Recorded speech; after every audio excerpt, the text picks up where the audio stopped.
track. I can't do this, it hurts! Please, I need help. Doctor, Grace, help me! Daniel, you can now see and know what women pass through to give birth to a child. This is what I felt when you called me weak. Grace, I'm sorry, I was wrong. I know better now. Please forgive me. Women have been doing this before you. Stop acting like you're sick.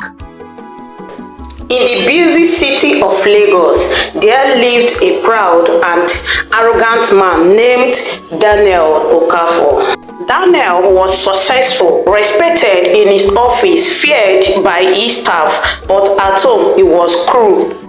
His wife Grace was 5 months pregnant with their first child and she was suffering.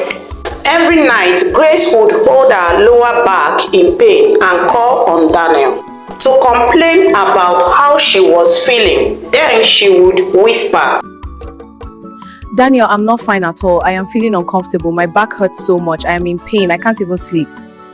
Grace, what is wrong with you? Why are you disturbing me, please? It's just pregnancy. You are not the first person to be pregnant.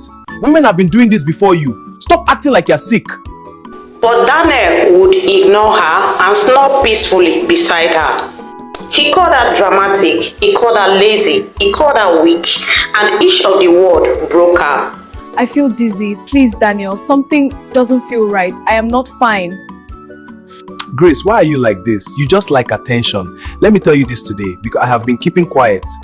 For all this your pretense and nonsense act of yours, if I were the one pregnant, I'll still go to work every day. So stop this act, because there is no big deal in carrying pregnancy. It's an easy thing to do as a woman. One evening, after a painful day of contractions and dizziness, Grace cried softly. As she was holding her stomach, she said to Daniel, "Daniel, I feel like something is wrong."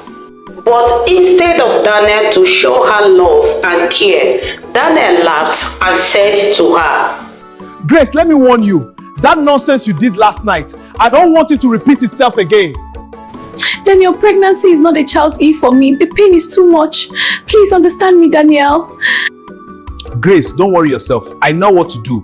Let me see after what I want to do. If you can still come and lie to me, I will go to the hospital and talk to the doctor to transfer this pregnant to me. Unknowingly to Daniel, those words changed everything. Let me carry it and surprise Grace. She will have to know that there is no big deal in being pregnant. The next day, Daniel dragged Grace to a private hospital in Victoria Island. Grace, let us go to the hospital. Daniel, what are we going to do at the hospital?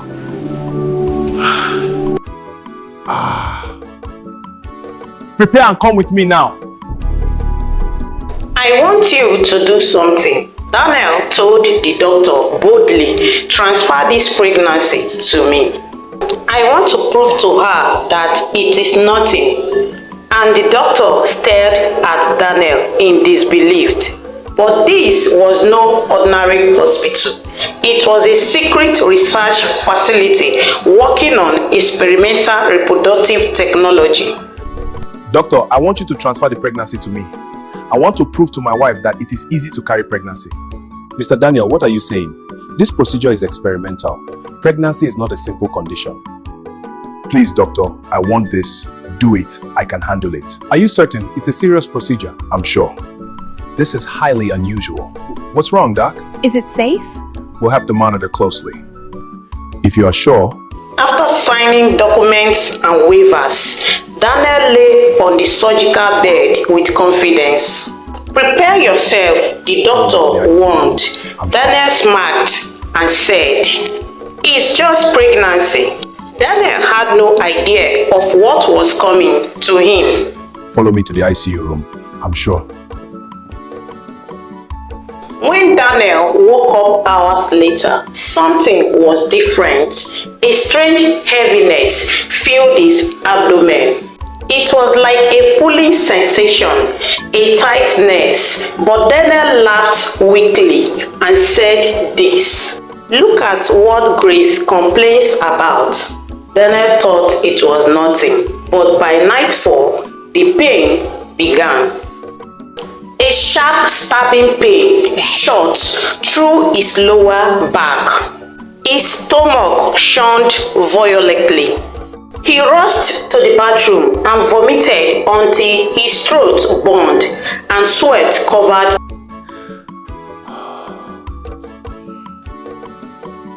What is happening to me? Why does my stomach feel like this? Let me just keep quiet. I believe it's the normal move of the baby.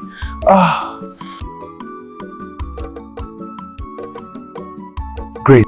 He tried to sleep but couldn't. His hips ached. His bladder felt full every 10 minutes. His chest felt heavy. His emotions was uncontrollable. And Daniel cried and said that he did not know why. I feel strange. My body doesn't feel like mine. Hope I'm not going to die. I didn't know that it was like this. Please. By the third day, Daniel could not go to work. He lay coiled up on the bed. He called on Grace with a weak voice, but Grace stood on the doorway silently and said to Daniel, "You are pretending. It is easy, remember." Then tears rolled down Daniel's face and he said to Grace, "I am sorry." Help me. Thank God, Daniel, you can now see and feel what I was feeling. You said it was easy, so enjoy yourself. Weeks passed. Daniel experienced sleepless nights, leg cramps, mood swings, heartburn, shortness of breath, strange food craving, fear and anxiety. And then the kicks began. The first time that Daniel felt the baby's move, he froze. A tiny life was growing inside him. Then he placed his trembling hand over his stomach. And he cried uncontrollably and said to Grace, "How did you do this alone?" He asked. She did not answer him, but she watched him. That's it, our baby is kicking. It hurts. It was beautiful. Drag. Grace, it just moved. The pain is too much. I can now see what you saw. I thought it was easy to carry. Daniel, that's your child. At least you can feel the pain and enjoy the painless carrying of pregnancy, my sweetheart. The final month was the hardest. His body felt like it was tearing apart. He couldn't walk properly. His back felt like it was breaking. His skin stretched painfully. And one night, the contractions started. Contractions. Daniel screamed. Not from pride, not from ego, but from pure unbearable pain. And he said, "I can't do this." He cried, gripping Grace's hand. Then she looked into his eyes calmly and said to him, "You said that it was easy." But he sobbed like a child and said to Grace, "I was wrong. I was so wrong. Please forgive me." I can't do this. It hurts. Please, I need help. Doctor, Grace, help me. Daniel, you can now see and know what women pass through to give birth to a child. This is what I felt when you called me weak. Grace, I'm sorry. I was wrong. I know better now. Please forgive me. After hours of labor, a baby's cry filled the hospital room. Daniel lay exhausted, and tears were streaming down his face, and the doctor placed the newborn baby on his chest. At that moment, everything changed. Daniel understood the pain, the sacrifice, the strength, the courage, and he said pregnancy was not weakness, it was power. Breathe, just breathe. It hurts so much.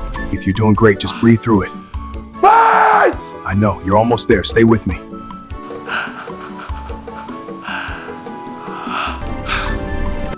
Congrats, Mr. and Mrs. Daniel. It's a healthy baby. Grace, how did you carry this alone? You are stronger than I ever knew. Daniel, strength grows when love is present. To every man listening, never mock a pain you have never carried. Pregnancy is not weakness, it is sacrifice, it is strength, it is love. Please subscribe to my channel for more interesting stories.